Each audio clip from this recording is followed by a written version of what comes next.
Voici comment fonctionne l'assistant d'écriture de WriteControl.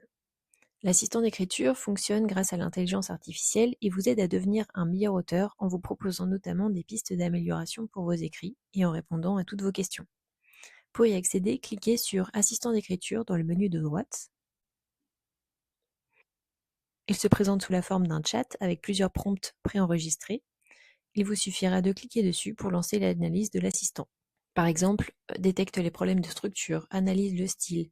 Que penses-tu du récit? Détecte les clichés. Vous pouvez cliquer sur plus de suggestions pour accéder à une liste complète de demandes que vous pouvez lui faire et classer par thème. Par exemple, pour le texte sélectionné ici, il s'agit d'une nouvelle. Je vais donc lui demander d'évaluer la fin pour savoir si ma chute est assez bonne.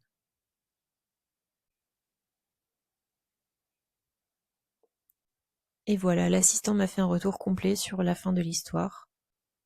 Vous pouvez aussi lui faire une demande personnalisée via la fenêtre de chat ici.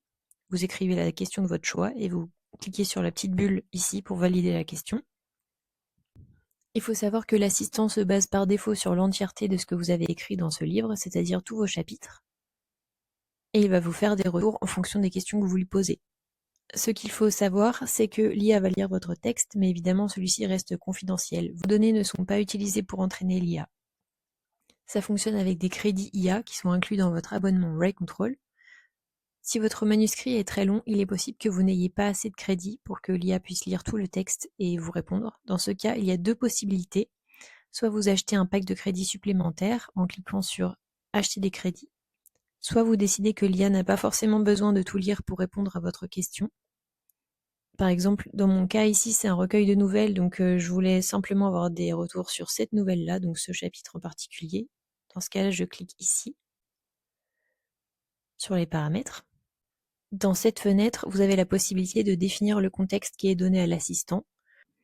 Par défaut, c'est le texte entier, donc le chapitre sélectionné plus tout le texte écrit avant.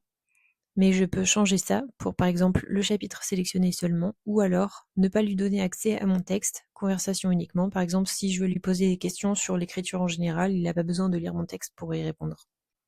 C'est intéressant de pouvoir modifier ça parce que plus le contexte donné est grand, plus le nombre de crédits consommés sera important. Alors bien sûr, l'IA ne remplace pas un vrai travail d'édition, mais ça peut toujours vous donner des pistes pour retravailler votre manuscrit avant l'envoi en bêta-lecture par exemple, ou avant les soumissions en maison d'édition. Comme des retours de bêta-lecteurs humains, vous prenez en compte ce qui vous intéresse. Peut-être que vous ne serez pas toujours d'accord avec son analyse, mais c'est toujours vous qui aurez le dernier mot, et ça a le mérite de vous donner un regard extérieur et objectif sur ce que vous avez écrit. Et bien sûr, ça coûte moins cher que de faire appel à un professionnel comme un éditeur freelance ou à un bêta-lecteur professionnel par exemple.